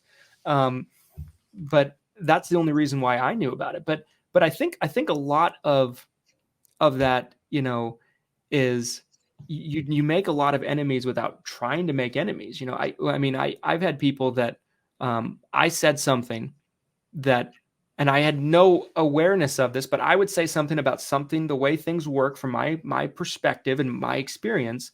And I found out that, through the grapevine, there might be a group or an FMO that has been telling their agents for years the complete opposite. And they have 15, 20 agents leave them in the next 3 weeks because of my post. And then I find out, they're bashing me, they're bad mouthing me, that kind of thing. Oh, you don't want to listen to him. Who's Christopher Brindle, kind of thing. And it's the person that's saying that, I didn't even know who they were when I made the post. It's not that I was making the post directly going at them. It's that I'm trying to put information out there. And I think for so many years, the insurance business was all, the people at the top and the elites knew everything, and everything was behind the curtains, and there was no social media, there was no forums or anything like that. And that's just, nowadays it's different because information can spread like that. Yep. Yeah. And what I've noticed that probably this year, maybe you've noticed it or sooner than that, but I was around, you were too, in the early days of the Facebook groups, the insurance Facebook groups, Insurance Soup and Medicare Gurus and Six Figure Medicare Agent and Medicare Mentors, all the groups, when they were small enough where there was only a handful of people that were, truly active and helpful, answering questions and moderating. But I think they've grown to a level, a size now where it's getting harder and harder to moderate them. Yep. And so you get a lot of, stuff that kind of sneaks through, bad information or negative people that just kind of sneak through and fall through the cracks. It's hard to moderate a group. And so I made a comment that's not my typical kind of comment. It was kind of a sarcastic comment on a post the other day, and some guy I never even heard of just like came after me, like, with his first reply was a personal attack on my profile picture. And I mean, he just got really nasty and personal. And I never met him. He didn't know me. And so in the early days, those people would have been history, right, real quick. But it's getting harder and harder to moderate them and get those people out, because one thing I do like about the Facebook groups is, one, until recently, there's this feature, but I think most of the groups are not allowing as anonymous posts. So there's, for the most part, there's no anonymity. You are who you are. You make a comment, your face and your name is tagged to it. And so that cuts down on a lot of that. Unlike the old insurance forum, it was just a toxic cesspool of negativity and shame wielding. But it's better. It's better than it used to be. But they're good places to grow. It's definitely where I came into my own in this business, and expanding and meeting people and learning and getting better. So it's a good thing. And I'm glad you've got your group. And we were joking the other day, and you may have been part of it, but it's always new groups popping up. Like every 15 minutes, you get an invite to a new insurance group, and I personally, I feel compelled to go ahead and join, just so I can, I can make sure there's one, level-headed, halfway knowledgeable person in the room. Yes, and most of them are, a recruiting mechanism, and that's okay. That's perfectly fine, because it takes a lot of time and effort to grow a Facebook group, especially organically, and the whole purpose of having that, again, is to monetize it, is to make money. But there's got to be a little bit of moderation is probably the perfect word. I think. So how's your group going? I'm sorry, I'll let you comment, but how's your group going? And what's the future? I know you just started a new one, Insurance Influencers, right? Yes. Yeah. So the group is going great. We're about to get to about 4,500 members. So we are currently, Mentors is just a couple hundred ahead of us, and Gurus is ahead of all of us. I think they have 10,000 plus members, but the group is going great. I mean, it is so, like you were saying earlier, it's so large now. It is very difficult to admin and moderate. I brought in, like, Jackie Lacer's been a great moderator for us in our group. Eric Fierro has been a good moderator, Glenn Shelton. So I brought in some people that we do business with moderate, but we probably even need more at this point, because there's a lot of conversations. I mean, there might be, I don't know, 10, 15 posts a day, it seems like, in the group on a day-to-day basis, just different kind of questions. And it's very difficult to keep up with for all of us. And so sometimes I've always told people, if you see something that you don't think is right, report it, because I might not see it for 2 days or 3 days. Yeah. And so I think the community is really good at self-policing itself, which helps. But sometimes I'll see something that was 2 or 3 days old, and I would have never let that stay up. And I'm like, shit, and then I'll take it down later. But the larger it grows, the harder it is to keep tabs on, for sure. Mm-hmm. Insurance influencer is more so designed for like marketing, social media, advertising, Facebook ads, content creation, brand building, all of that stuff. But it's for all insurance agents. It's for any line of insurance, and it's still pretty new. It's about 600 people in it. But I think it's kind of interesting about the anonymous posts. We've been allowing them, but only if it's only like I've told everybody that I want to personally see everyone before that they get approved, and I'll typically approve it if it's like someone that's trying to remain anonymous, like for fear of retribution, right? For maybe their upline or something like that. I'll approve that anonymous post. I won't if it's somebody that's trying to anonymously just be a dick. Right. And I think you see both of those quite a bit with those anonymous posts. But yeah, we will allow them only in certain circumstances, but oftentimes we won't, because I just feel like it creates an insurance forums like environment. And I think the Facebook groups are definitely, have brought much more of a personal accountability of what you say to it from not being as anonymous. But it's funny you mentioned the other groups, the new groups that pop up all the time. I think a lot of people create a group thinking that, oh, it'll be so much fun to have a group, and they don't realize the work that goes into it. And it gets to like 200 people, and then it just stops. They don't ever post. They hardly ever post. It just dies. Most of those groups are very inactive. Mm-hmm. Most of them have under 1,000 members in them. And I'm probably in 50 insurance groups, like something like that. And so I see a lot of that too, with these new Facebook groups, is I think people create them and they're like, oh, this might be fun. This might be a fun concept. I just love six-figure Medicare agent. Or I just love Medicare gurus. Or I just love this group or that group. Or I want to create my own and kind of, have different kind of conversations. And it will last for a week. And then they're like, oh, this is a lot of work. And then they just never see it through. The groups that have grown really big, the people that run them have dedicated a lot of their effort and their time to contributing to the groups and answering questions and putting out content and everything like that. I mean, some people criticize, some people for monetizing their groups. And I'm like, I don't have a problem with that at all, because if you look at the time they spent on it, it's probably a negative ROI. Sure. And so it's funny to see that with those new groups, because I'm always wondering, I always think this to myself when I get added to a new insurance group and it's got like 25 members and I'm one of the first 25 in it. I'm looking at the admin. If it's somebody I know or someone I don't know. And I think to myself, I wonder if they have any idea how much work this is going to be to keep this up. I'm just thinking that to myself. I'm like looking at their profile and I'm just like, I wonder. And oftentimes the answer is no. Mm-hmm. And that's why you see these groups that have 700 people in them, 800 people in them, but they've been around for years and they just are dead. They're just inactive. Yeah.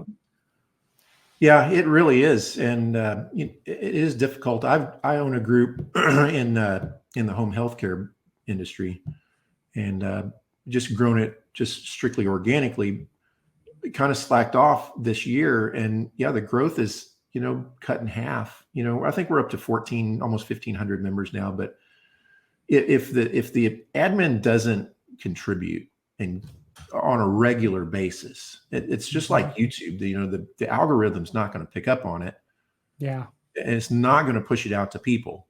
And so, if you want to grow it, it takes a lot of work, and you're not getting much back in return. And you can't just monetize a group right away, because people see through that Yeah. it's you've got to give before you get. And I don't know if you've experienced this, but I've seen Justin have this issue in his group. Somebody will say, "Well, I'll get smacked for recruiting," and they'll argue, "Well, how come you can recruit but I can't?" Like, Yeah. because it's his group, dude. He built it. Yeah. Yeah. We get it too. There was one instance where there was a guy that really went off on me. Like he put up a public post for the whole world to see, just laying into me because I had removed some of his posts about recruiting, and I sent him a message. And this was probably in the early days. We might have had 1,000 members at the time, 1,200 members, and I sent him a message, and I was like, "Hey, you're busting the rules. Here's a warning. I'm sure you didn't know. Please don't do it again." And he put this post up, just blasting me. Really kind of along the same lines. Your leader is a hypocrite. The leader of this community is a hypocrite. He does what he doesn't want me to do, and blah blah blah blah blah. And nobody knew who this guy was. I didn't know who he was, so I threw him out. Of course, Yeah. he goes into every other group he can, and he finds some of these groups with no admin, to where he can't be taken down. And he starts putting posts up like, "What does people think about six-figure Medicare agent?" And I'm just like, I'm like, let's see where this goes. And there's just this line of comments from people in the group being like, "I'm in it. It's great. I love the group. It's fantastic." That kind of thing. And then, he starts doing mad reactions to all the positive comments. And if someone else had been thrown out, they'll chime in. They'd be like, "Oh, it sucks." And then he finally put a comment on, and he's like, just basically relaying his displeasure for us keeping him from recruiting. And I'm just like, and then, what the great thing about that is when you do a good job with a group and you build a community and you really give a lot to that community, the people in the group and people that are group members will fight the arguments for you. You don't have to do it anymore.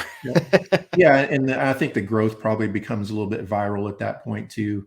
But it's funny. I'm a moderator in Medicare Gurus, and a couple of times I've looked through the member list, the band members, and I look and go, "Oh yeah, don't, that doesn't surprise me. That doesn't surprise me." And about half of those have started other groups at some point or another that have, gone nowhere. And so that's, they learn that lesson. And then there's been people that started off on the wrong foot and then turned it around and are great contributors to the community.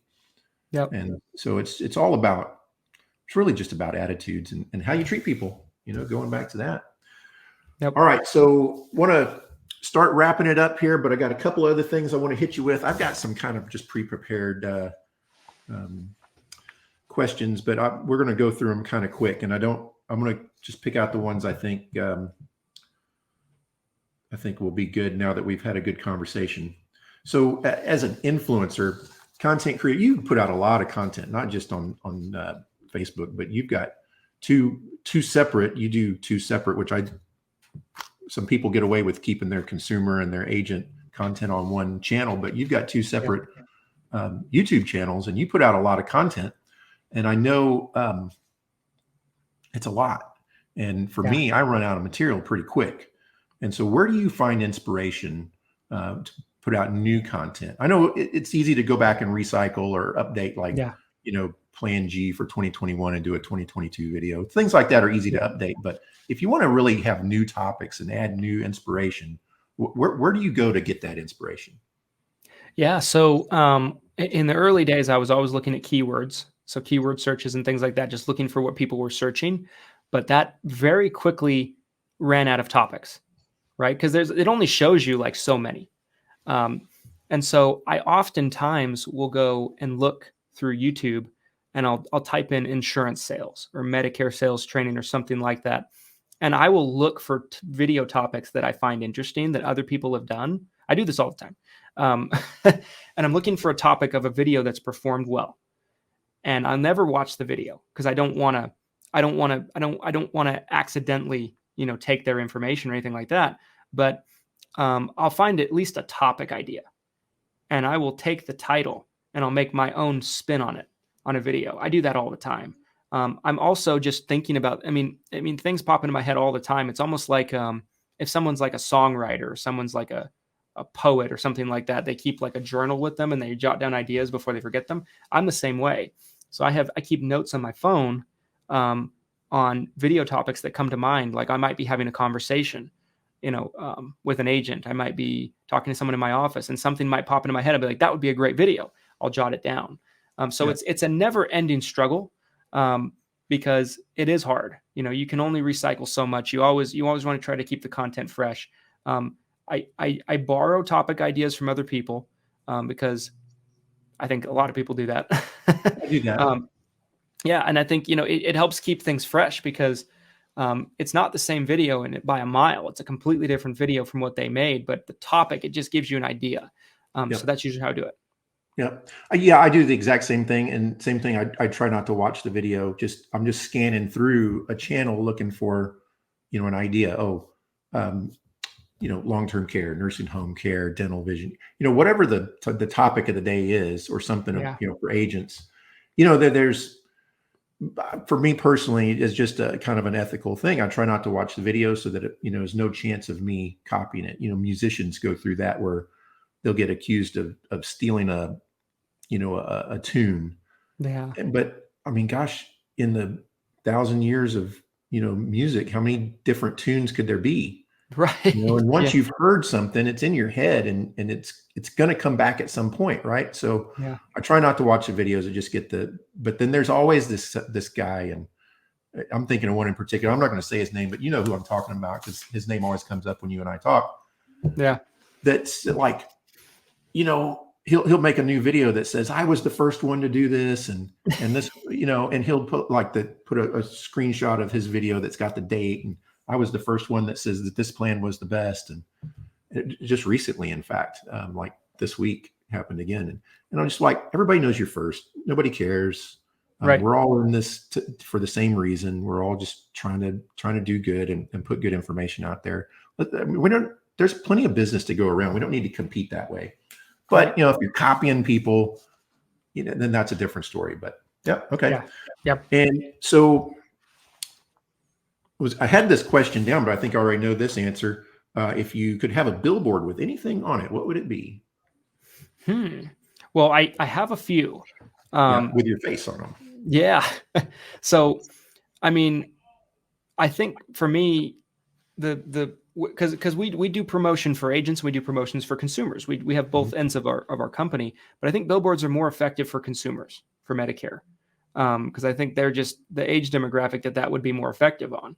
Right.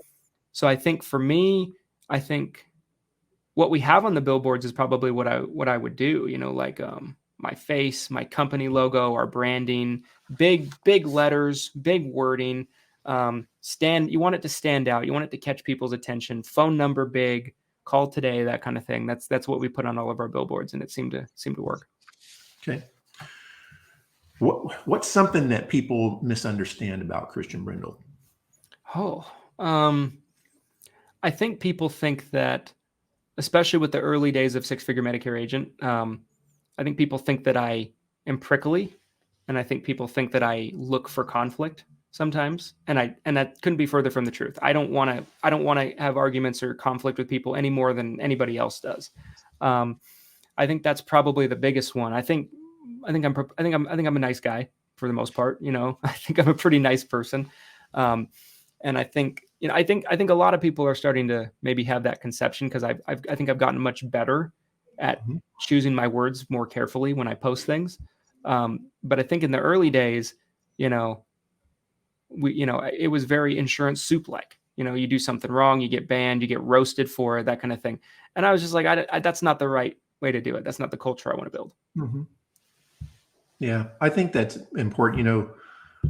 Insurance suit guys, they really protect that group really, really fiercely. And I don't blame them for that. It's really a big group and that's their business. That group is their business. So, or at least that's where the majority of their business comes from, is that group. Sure. Yeah. But I think, there's a lot of value in kind of educating somebody that is maybe new to the scene and see, I'm sure they've got some value to add. And if we can hey, we don't do that here. Yep. This is how you contribute to the group. and then they can be good, valuable members of the community. Yep. Tell me about a client or an agent that's touched your heart, and a quick story about that. Yeah. Man, there's so many. A client on the client side, there's a client that her name is Georgia, and I remember I wrote them in 2014, and I've almost become like a member of the family, because when they call, they really just want to talk to me, and I always take their calls and everything like that. Um, they are on Blue Cross Medicare supplements. I'll never forget, and they've just always been delightful to talk to. They whatever we've ever needed, whether it be a review somewhere, or whether it be like shooting a video talking about their experience working with us for an ad, they've been willing to do it. And her husband came down with cancer a couple of years ago, and it just broke my heart really, because they thought it was going to be terminal. Thankfully, they found some. I don't quite understand it because I'm not a doctor, but they found some kind of medications that he can be on that really, I guess, prolong his life and almost, in a way, put him in remission, and he can just kind of live with it or something like that. It's kind of a strange thing. I've never heard of that before, but he was supposed to have passed away 2 years ago, and he's still alive, and they're just a wonderful couple. I really like them. They've referred me everybody that they know, family members, friends, neighbors, everything like that. So they're just really, really good people. Every now and then you work with people and you're just like, I really like this person. They're just a really good, soft-hearted, nice person. With an agent, there's a lot I could choose from, but one that comes to mind that I'm just really proud of, and I'll give her a shout out. She's actually going to be a speaker at next year's Six Figure Medicare Agent Summit. So, is Becky Reel, if anybody knows Becky Reel.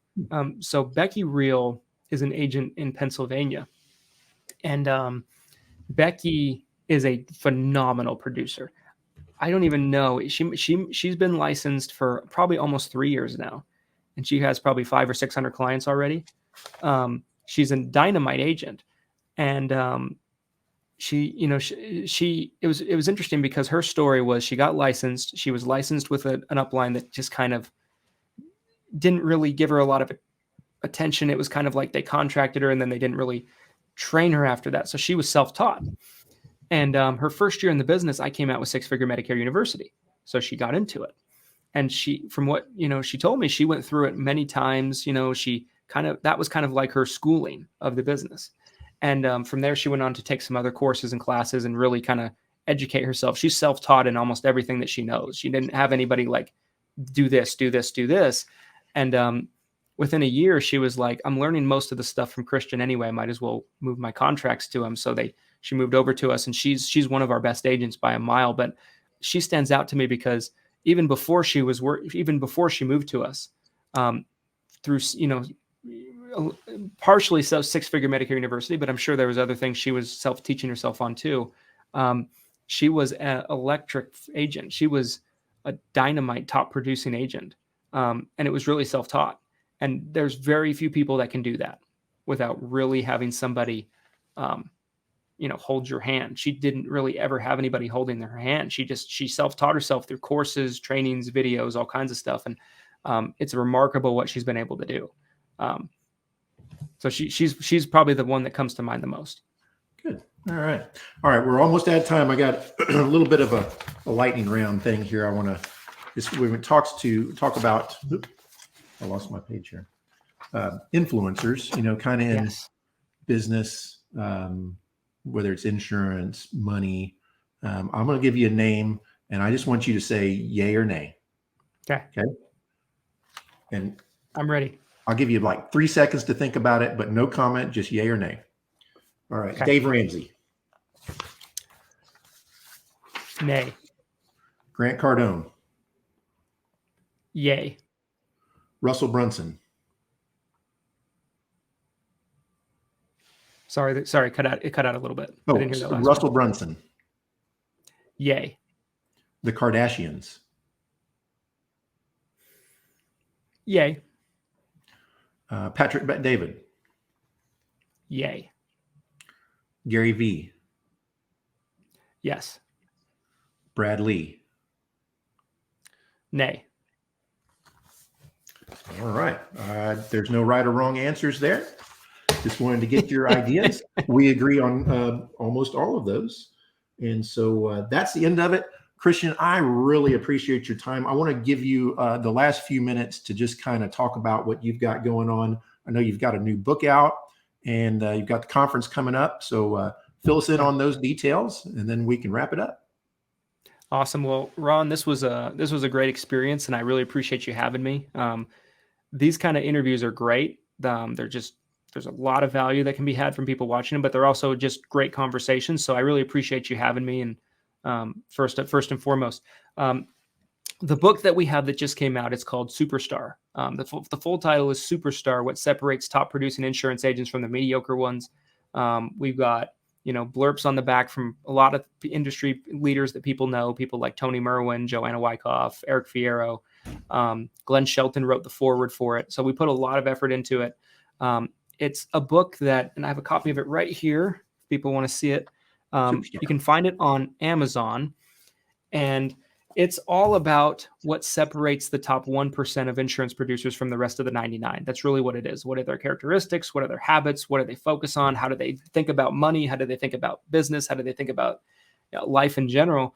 And so it's almost like a deep case study on the exceptional producers in our industry. And that's why, I couldn't think of a better word than superstar, the superstars. And so it's a great book. I put a lot of effort into it, and it's probably my favorite book that I've written to this point. So check it out on Amazon. As far as the conference goes, so the Six Figure Medicare Agent Summit, we had the first one this year in June. We had about 150 agents there. Next year, our goal is to have about 300 people in attendance. And it's going to be in Salt Lake City again. It's June 9th and 10th next year. We have a jam-packed lineup of speakers, and we've only announced a few so far, but we're going to be announcing them as we go over the next couple months, just kind of one by one. Is there anyone you can let us in that maybe we might have a privilege to know ahead of time? Definitely. So Medicare Bob, Robert Bache, nice. is going to be speaking. I mentioned Becky Reel. Becky Reel is going to be speaking. Eric Fierro, Glenn Shelton, Justin Brock, Galen Hendricks. Those are a couple so far that we have put out there publicly already. I'll tell you one more that we haven't put out publicly, just for the listeners. Kind of as like, a reward for making it all the way to the end of the video. Who's a good one that would be good to let you guys in on? Okay, I got a good one for you. I'll give you two. So if anyone has ever met Jolene Allen, she's a phenomenal person in our industry. She's in Colorado. She spoke at Josh Lustig's Thrive event a couple months ago. Mm-hmm. She is an interesting person. She has a master's degree in economics, and she has a very successful business, about 10,000 clients on the Medicare side, has a P&C business as well, owns real estate all over Colorado. Tom Cruise used to be her neighbor in Colorado, and her husband owns an online gun store. So they have like hundreds, if not maybe 1,000 guns. I know who you're talking about. Yeah, I've met them. Yes. So very nice lady. Yep. And she is just so incredibly knowledgeable about structuring businesses, about LLCs, and just different kind of ways. She has so many different LLCs, and she's taught me a lot about getting business funding and things like that. So she's somebody that I'm really excited to have speak. And I'll give you another one. Another one that we have confirmed for next year is Greg Grbikian. So a lot of people know Greg Grbikian, Medicare rock stars. Greg has done a lot of speaking with 8% and things like that. And I really like Greg. I think Greg, he's built a very successful insurance agency in Florida. And so I have a lot of respect for Greg. So Greg's going to be a speaker, but that's just a couple that we haven't made public yet. Yeah. Well, thanks. I'm real excited. I was really bummed that I didn't get to make it this year, but just between, conference, it was kind of bookended by two other conferences I was going to and trying to get a vacation in. I just wasn't able to, but I had some serious FOMO on that one. It looked like a really good time. Yeah, And it it doesn't was. suck to be in Salt Lake City in June instead of San Antonio, Texas. So Yeah. a little bit better weather, probably. It's the perfect time of the year for sure. It's not too hot, it's not too cold. And yeah, I mean, everybody loved the city. So we were going to go to a different city for next year, but we had such positive feedback on Salt Lake City. So we decided to run it back and have it here again next year. Awesome. So I will, if you'll send me links, I'll put links to the book and the conference tickets in the video down below. And again, Christian, thanks so much. Thanks for opening up and sharing and just kind of giving thanks for opening up and giving folks a peek behind the influencer. And hope to have you back soon and see you again in person. It's always great catching up and in person, and see you at some of the conferences. I don't know what's the next one we're all going to. Maybe is it Medicare Con in Vegas, or is there something in between? Yeah, probably. I can't think of anything. That's got to be it. I think that's the next one I'm going to. So I will be there. That's shaping up to be a good one as well. So I really look forward to them. I kind of took the foot off the gas on the conferences a little bit this year, but they're really a great thing. Even if I've seen a lot of the speakers that kind of make the circuit, but each one of them has a little bit different take every time you see them. But meeting the people, you get to meet some of these people face to face. You've been friends and acquaintances on Facebook and the groups and social media for so long, and then get to meet them in person. And it's great meeting you and, the last couple of years, and then getting to know you a little bit better today. So I appreciate it greatly. Thank you. Yeah, thank you, Ron. Thank you for having me, and it was a privilege and a great time, and I'll look forward to getting to see you in person at Medicare Con. All right, great. Well, have a great day, and thanks, folks, for tuning in, and we hope to see you on the next one.